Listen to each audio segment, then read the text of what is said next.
नमस्कारम, मैं कृष्णा चौधरी। कैसे हैं आप सभी लोग?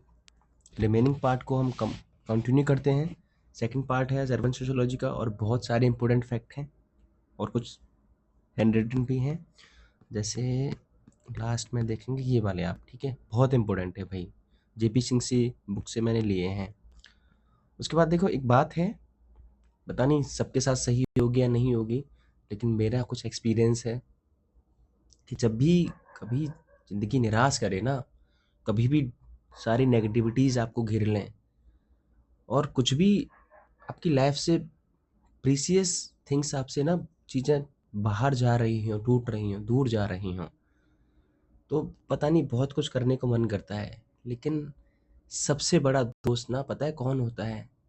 खुद आप होते हैं, खुद आपकी अंतरात्मा होती है।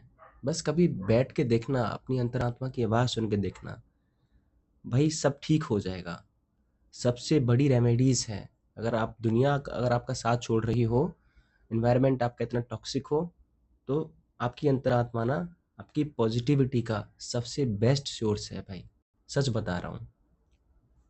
हो सकता है किसी और के लिए कुछ हो, लेकिन भाई मेरा एक्सपीरियंस ऐसा ही था। चलो स्टार्ट करते हैं। मार्क जेफरसन की इंपॉर्टेंट डेफिनेशन है।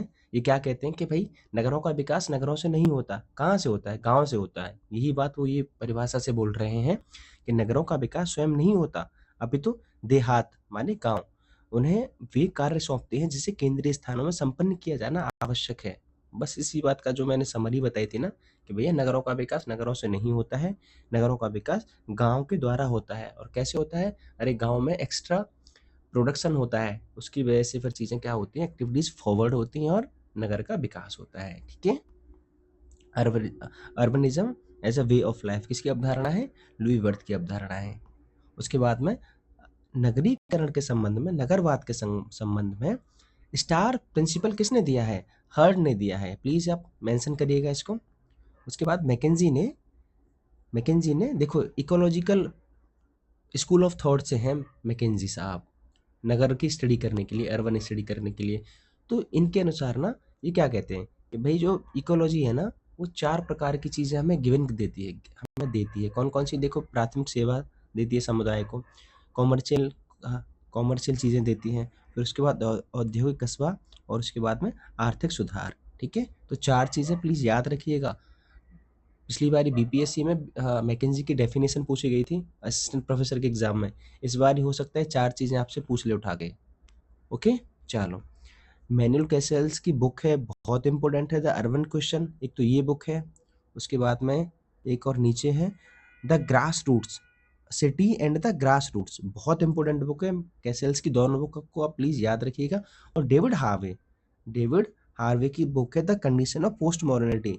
इन्होंने ना नगरीकरण के संबंध में देखो राजनीति को बीच में लाए। ये लोग क्या कह रहे हैं? हार्वे ने राजनीतिक अर्थव्यवस्था रूपावली पैराडाइम में नगरीय प्रक्रियाओं का विश्लेषण किया है और संकेंद्रण और पूंजी के प्रसार की समस्या पर विशेष ध्यान दिया है। तो भाई पॉलिटिकल इकोनॉमी को ना नगर के अध्ययन में किसने यूज करा है? डेविड हार्वे ने यूज करा है, इसलिए मैंने यहाँ पे मार्क किया है। प्लीज आप याद रखते रहिएगा इसको। उसके बाद एलन नॉन की बुक है post modern urbanism. Peter Sanders की बुक है social theory and the urban question. याद रखना है, बहुत इंपॉर्टेंट है।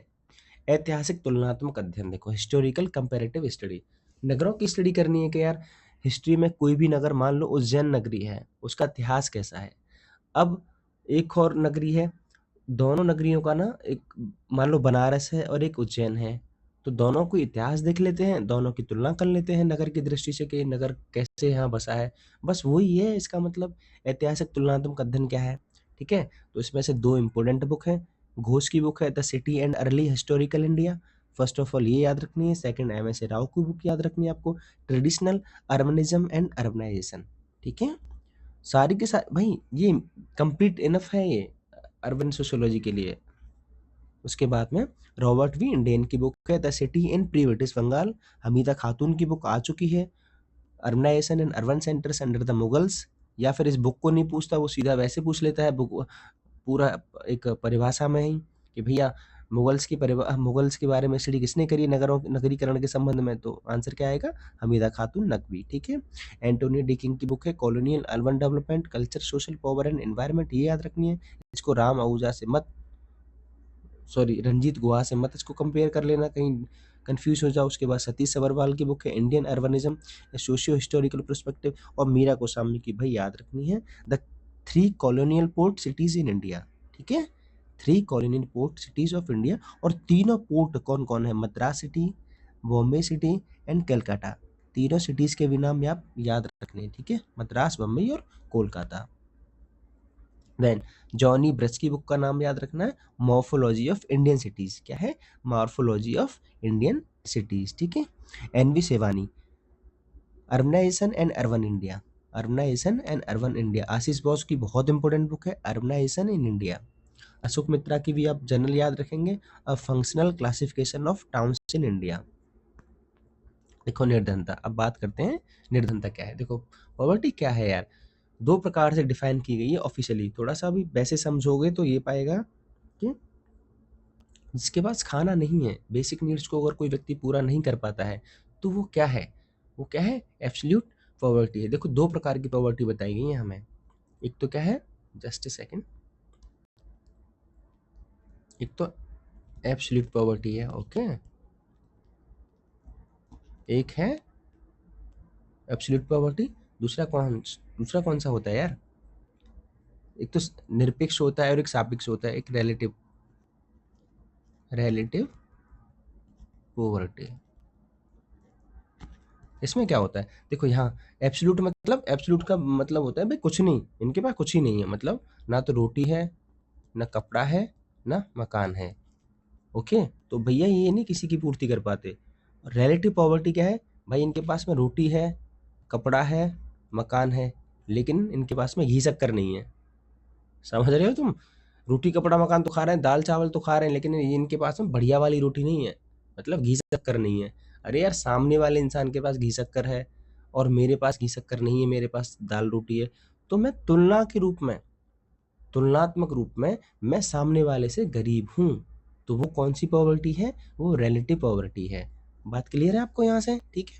उसके बाद में ऑस्कर लेस ने भाई स्टडी करी है, इंडिया में करी है, यूएसए में करी है और मैक्सिको में भी करी है। इस बार ही प्रोफेसर वाले एग्जाम में ये क्वेश्चन आया था। तो द कल्चर ऑफ पॉवर्टी का इनका कॉन्सेप्ट है निर्धनता की संस्कृति, आप इसको याद रखिएगा। शहरों में गरीब कौन है और रूरल एरिया में गरीब कौन है, इसको एक मेजरमेंट दिया गया है। अगर 2100 कैलोरी है, अगर 2100 कैलोरी से कम कैलोरीज गेन करता है कोई व्यक्ति शहर में, तो वो शहर का गरीब है। अगर गांव में ज़्यादा भाई काम करना पड़ता है, अगर कोई व्यक्ति गांव का कोई व्यक्ति 2400 कैलोरीज नहीं प्राप्त कर पा रहा है पर डे, तो वो क्या है? वो गांव का गरीब है। ठीक है। उसके बाद 2 इम्पोर्टेंट बुक हैं ए आर देसाई और पिल्ले की। ठीक है, कौन कौन सी? स्लम्स एंड अर्बनाइजेशन पूछी गई है बहुत बारी, स्लम्स एंड अर्बनाइजेशन, क्योंकि ए आर देसाई कौन है? मार्क्सिस्ट है ना, तो ध्यान जाता नहीं कि इन्होंने स्लम्स पे भी स्टडी करी होगी, तो इसका मतलब ये है कि इन्होंने स्लम्स पे भी स्टडी करी है पिल्ले साहब के साथ में। तो कौन सी बुक का नाम है इनका? Slums and urbanisation. दूसरी बुक कौन सी है इनकी? A profile of an Indian मलिन स्लम्स। ठीक है, ये वाली आप याद रखिएगा। उसके बाद में ये बहुत इंपॉर्टेंट बुक है भाई, डैनियल वेल की, सबको पता है, the coming of post industrial society. देखो कंफ्यूज मत कर लेना, लर्नर की बुक है the passing of traditional society, और वेल की बुक है the coming of post industrial society. उसके बाद में जेम्स कोलन की बुक नाम याद रखिएगा, बहुत इंपॉर्टेंट है, the concept of modernisation. Anthony Giddens की द कॉन्सिक्वेंसेस ऑफ मॉडर्निटी, बहुत बारी आ चुकी है भाई। पी हटिंगटन की बुक याद रखिएगा, the change to change, modernisation, development and politics. ठीक है। उसके बाद में अब देखते हैं विकास के परिप्रेक्ष्य, एस्पेक्ट ऑफ डेवलपमेंट में, कि विकास कैसे कैसे होता है अर्थव्यवस्था में, देशों की अर्थव्यवस्था में विकास कैसे कैसे होता है। देखो, तो डब्ल्यू रोस्टो इनका पूरा नाम है। इन्होंने ना 5 प्रकार के ग्रोथ स्टेजेस बताए हैं, इन्होंने 5 स्टेजेस बताए कि भाई एक देश का विकास ऐसे ऐसे होता है। और इनकी बुक का नाम याद रखिएगा, the stages of economic growth and non communist manifestos. ठीक है, ये बुक आप याद रखिएगा। देखो 5 पूछ लेता है कि कितने स्टेजेस बताएं, 5 हैं। तो पारंपरिक है, दूसरा आर्थिक उत्थान है, तीसरा टेक ऑफ है ना, परिपक्वता ड्राइव टू मेच्योरिटी है, एंड उच्च व्यापक उपभोग। यानी क्या है भाई, पहले कोई पारंपरिक समाज है, थोड़ा सा बदलाव हुआ तो उसका और उत्थान हुआ, तीसरे स्टेज में है तो और उत्थान हुआ, चौथे स्टेज में भाई अब मेच्योरिटी वाला लेवल है, 5वें पे मेच्योरिटी के बाद में जो लेवल आता है वो क्या है, वो क्या है, हाई लेवल का कंजप्शन है उसमें। ठीक है, चलो उसके बाद में निर्भरता का सिद्धांत।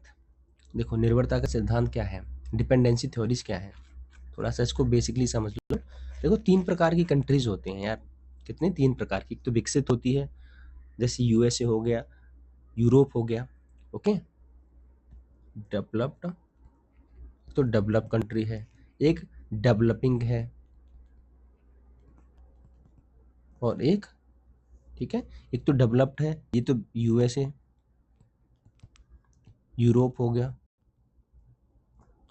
डेवलपिंग कौन है, इंडिया है, अभी हम डेवलपिंग कर रहे हैं, इंडिया है, चाइना है। एक हो गया थर्ड वर्ल्ड कंट्री, ठीक है, क्या है, थर्ड वर्ल्ड कंट्री, या फिर अंडर डेवलप, अंडर, ये कौन है, ये क्या है, अफ्रीकन कंट्रीज, अफ्रीकन देश जो है, ठीक है। तो ये है, अब इतना समझ आ गया, ठीक है। इसके बाद में क्या है, मान लो एक ये रहा, एक, उसके बाद एक ये रहा, और एक ये रहा, ओके। ये क्या है, ये ज़्यादा डेवलप है, विकसित है, ये क्या है, कम विकसित है, ये क्या है, बहुत कम विकसित है, ठीक है। तो निर्भरता सिद्धांत क्या कह रहा है, निर्भरता सिद्धांत क्या कह रहा है, पहले तो इन्होंने ना नाम दिए हैं सबको, कि भैया मतलब ज़्यादा जो देश विकसित है उसको क्या नाम दे दिया, उसको कोर नाम दे दिया, ठीक है, कोर नाम दे दिया। जो सबसे कम विकसित है, और जो जो थोड़ा सा उससे कम विकसित है, कोर हो गया। कोर को ही क्या बोलते हैं हम, सेंटर बोलते हैं। उसके बाद में इसको क्या नाम देते हैं, पेराफेरी बोल दिया इसको, सॉरी हाँ, पैरा मतलब क्वासी, क्वासी पेराफेरी, इसको पेराफेरी। देखो इसका क्या मतलब है, इसका बस नाम अलग अलग दिए हैं। विकसित को तो नाम, विकसित कंट्री को नाम दे दिया कोर, मतलब सेंटर है भैया ये, और बीच वाले को नाम दे दिया जो थोड़ा जो विकासशील है, मतलब इंडिया और चाइना, ये क्या है, क्वासी पेराफेरी में रख दिए। और डी में क्या रख दिए लास्ट में सबसे, जो अंडर डेवलपमेंट है, ये पेराफेरी है भैया, ये पर्दी पर है। इसका क्या मतलब है, इसका देखो ये मतलब है कि भाई यहाँ से आता है कच्चा माल, ठीक है, कहाँ से आता है, यहाँ से आता है कच्चा माल, यहाँ ये लोग क्या करते हैं, उस कच्चे माल को प्रोसेस्ड करते हैं, क्या करते हैं, अलग करते हैं, ठीक है। फिर उसके माल को ये क्या करते हैं, यहाँ दे देते हैं, साफ सफाई करने के बाद में इसको यहाँ दे देते हैं। और ये क्या करता है, ये भाई साहब, ये दोबारा से इसको बेच देता है, और इसको इसको बेच देता है।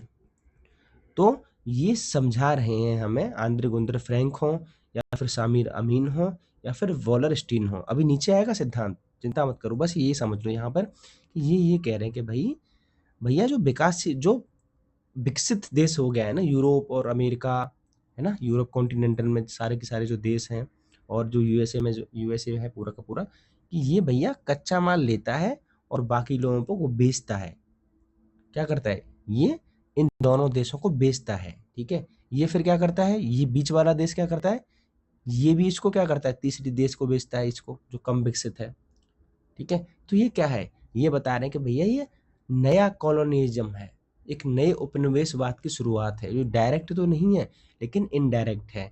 और किसके माध्यम से, एमएनसीज के माध्यम से, मल्टीनेशनल कंपनीज के माध्यम से, ठीक है। भाई यूएसए ने क्या करा, यूएसए और यूरोप ने क्या करा, इंडिया में और अफ्रीका में अपनी एमएनसीज खोल दी, मल्टीनेशनल कंपनीज खोल दी। एग्जाम्पल के लिए गूगल देख लो, ठीक है, गूगल बिठा दिया। मैकडोनाल्ड देख लो, बड़े बड़े आउटलेट खोल दिए इनके, जारा के आउटलेट खोल दिए इनने। ये क्या है, मल्टीनेशनल कंपनीज तो हैं ही, ये इंडियंस को जॉब देती हैं, लेकिन इंडियंस का डाटा, इंडियंस पे दबदबा कहाँ बाहर ले जाती है, इंडिया से पैसा कमा के कहाँ ले जाता है, अपने देश में ले जाते हैं।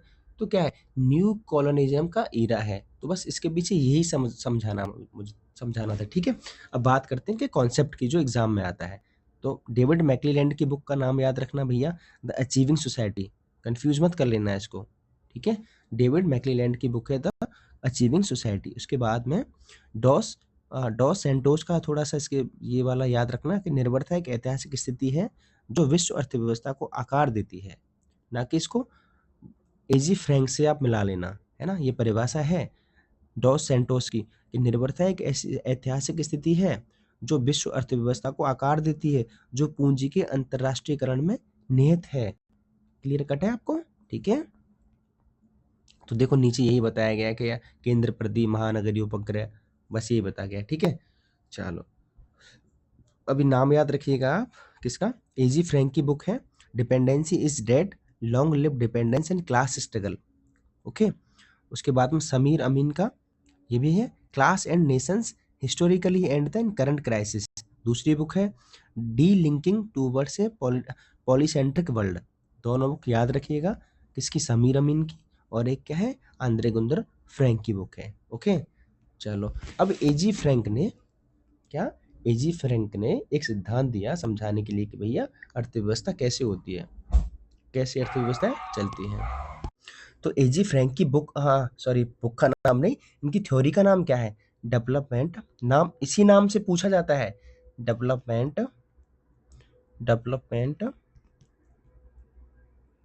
ऑफ अंडर डेवलपमेंट, ठीक है। ये सीधा पूछा जाता है आपको, यही थोड़ा सा फर्क करना पड़ता है एजी फ्रैंक में और समीर अमीन में। एजी फ्रैंक का क्या नाम है, एजी फ्रैंक की थ्योरी का क्या नाम है, development of under development. Please आप याद रखना है इसको, ओके। और समीर अमीन का क्या नाम है, समीर अमीन की थ्योरी का असमान वितरण का नाम है, ठीक है। अनइक्वल डिस्ट्रीब्यूशन, याद रखिएगा, अनइक्वल डिस्ट्रीब्यूशन, असमान वितरण, ठीक है। किसका, समीर अमीन का। मैं फिर से रिपीट कर रहा हूं, एजी फ्रैंक की थ्योरी का क्या नाम है, डेवलपमेंट ऑफ अंडर डेवलपमेंट, क्या है, अल्प विकास का सिद्धांत, अल्प विकास का सिद्धांत। और समीर अमीन की थ्योरी का क्या नाम है, असमान, अनइक्वल डिस्ट्रीब्यूशन, असमान वितरण का सिद्धांत। तो दोनों में बस यही फर्क है और दोनों की बुक अलग अलग है, ठीक है। तो बुक का नाम यहाँ पे यही लिख रखा है। उसके बाद में पॉल वेरन की बुक याद रखनी है आपको, द पॉलिटिकल इकोनॉमिक ग्रोथ, ठीक है। चलो उसके बाद थोड़ा सा ये पढ़ लेना एजी फ्रैंक के बारे में क्या है। देन देखो अभी मैंने बताया था ना कि नई नए तरीके से उपनिवेशवाद हो रहा है। तो क्या है, विकसित क्षेत्र द्वारा वर्चस्व का वर्णन करने के लिए क्या है, आंतरिक उपनिवेशवाद का शब्द का उपयोग करा। इंटरनल कॉलोनाइजेशन का वर्ड का उपयोग किसने करा है, एजी फ्रैंक ने करा है। भैया ये वाला वर्ड आप याद रखिएगा सीधा सीधा, ठीक है। चलो स्टार मार्क कर देता हूँ भाई इस पे मैं। इंटर क्वेश्चन सीधा पूछ लेगा कि इंटरनल कॉलोनाइजेशन का भैया किसने अवधारणा दी है विकास के सिद्धांत में अपने में, तो किसने दी है, एजी फ्रैंक ने दी है। वॉलरस्टीन का विश्व प्रणाली का सिद्धांत, इससे पहले समझाने के लिए मुझे एजी फ्रैंक और समीर अमीन ने तो भैया दो चीजें बताई थी बस। कितनी चीजें बताई थी, दो चीजें बताई थी। जैसे जैसे थोड़ा सा स्पेस ही तो नहीं है यार यहाँ पे, हाँ यहाँ ले लेता हूँ भाई, मान लो मिटा दूंगा फिर मैं, एजी फ्रैंक, आंद्रे गुंदर फ्रैंक और समीर अमीन, इन्होंने दो प्रकार के देशों के नाम रखे। कैसे रखे, एक तो मेट्रोपोलिस रख दिया, मतलब दो तरीके के देश रखे भाई, एक तो गरीब देश है और एक अमीर देश है।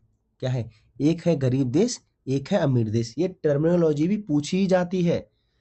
एजी फ्रैंक ने अपनी theory development of under development में और समीर अमीन ने अपनी थ्योरी में अनइक्वल डिस्ट्रीब्यूशन की थ्योरी में दो प्रकार के देश बताए हैं।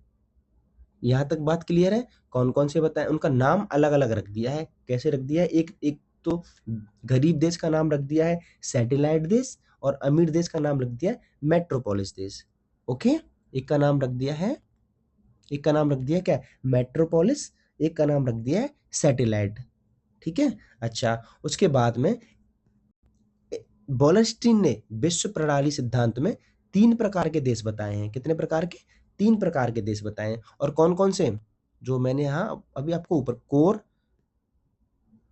कोर, उसके बाद में पेरीफेरी, पैरा और quasi periphery.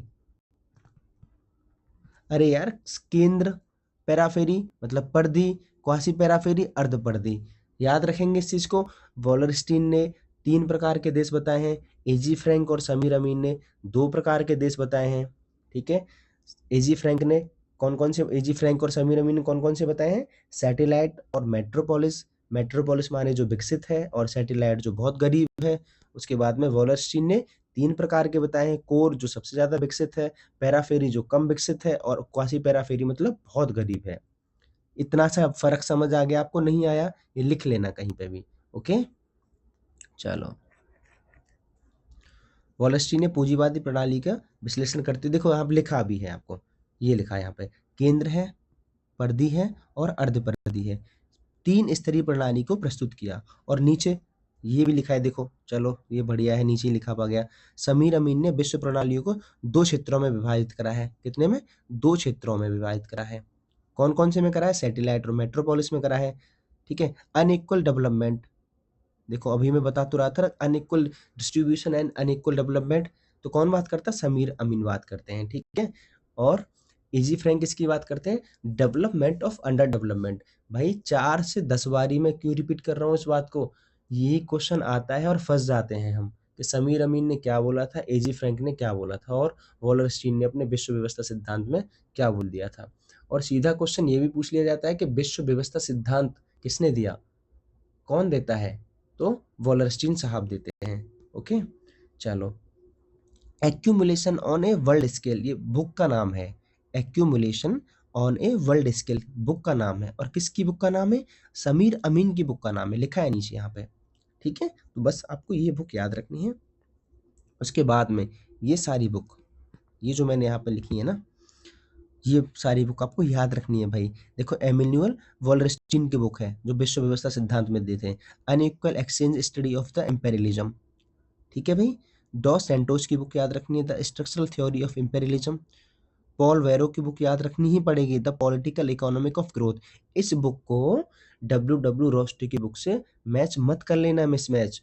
The political economic growth Paul वेरो की बुक है। ओके, समीर अमीन की अनइक्वल डेवलपमेंट है। हमजा अलवी और सनीन की बुक याद रखिएगा please, introduction to the sociology of development societies.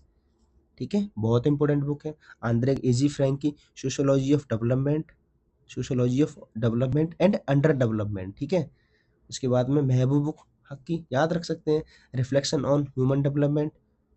चलो, उसके बाद में बहुत इंपॉर्टेंट फैक्ट है, प्लीज याद रखिएगा। नगरीकरण को लेके पैट्रिक गिट्स ने भी स्टडी करी है। उन्होंने 2 प्रकार के शहर बताए हैं, टायरेनोपोलिस बताया है और एक नेक्रोपोलिस बताया है, अत्याचारी नगर और एक मुर्दों का नगर बताया है। ठीक है, इंपॉर्टेंट अवधारणा है, याद रखते रहिएगा।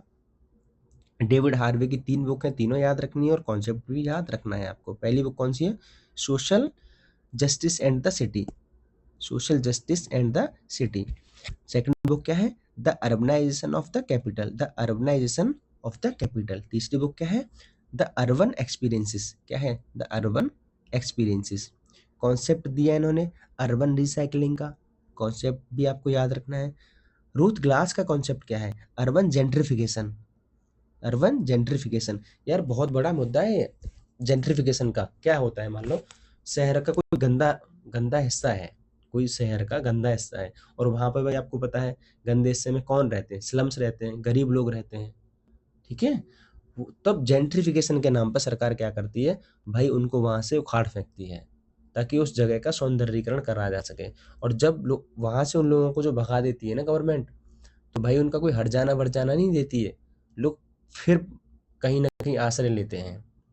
तो जेंट्रिफिकेशन के नाम पर ये चीज़ें होती हैं। तो सोशियोलॉजी ना अपने आप में भाई समझने के लिए ना बहुत बड़ी चीज़ है।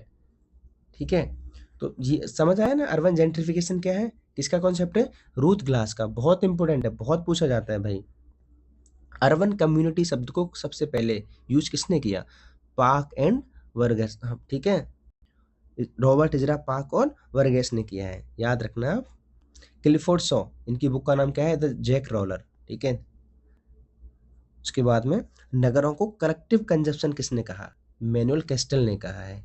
किसने कहा, नगरों को कलेक्टिव कंजप्शन किसने कहा, मैनुअल कैस्टल ने कहा है, ठीक है। जस्टिन बेवलिन से कुछ मत इसको मिसमैच कर देना कि भाई उन्होंने भी वो दी है, ओके, दर्शकीय उपभोग की जो अवधारणा दी है, मैनुअल कैस्टल से मत मिसमैच कर देना। The national commission of urbanisation, urbanisation के लिए एक नेशनल कमीशन बना, कब बना, 1988 में, 1988 में। तो छोटी सी वीडियो थी, मे बी 25 मिनट्स की जा चुकी है, ये कंप्लीट होता है। इसके बाहर कुछ भी होगा मैं PYQs और MCQ के माध्यम से करा दूंगा, ठीक है। तो मिलते हैं नेक्स्ट वीडियो में, बने रहिए। हैव अ गुड डे, जय हिंद।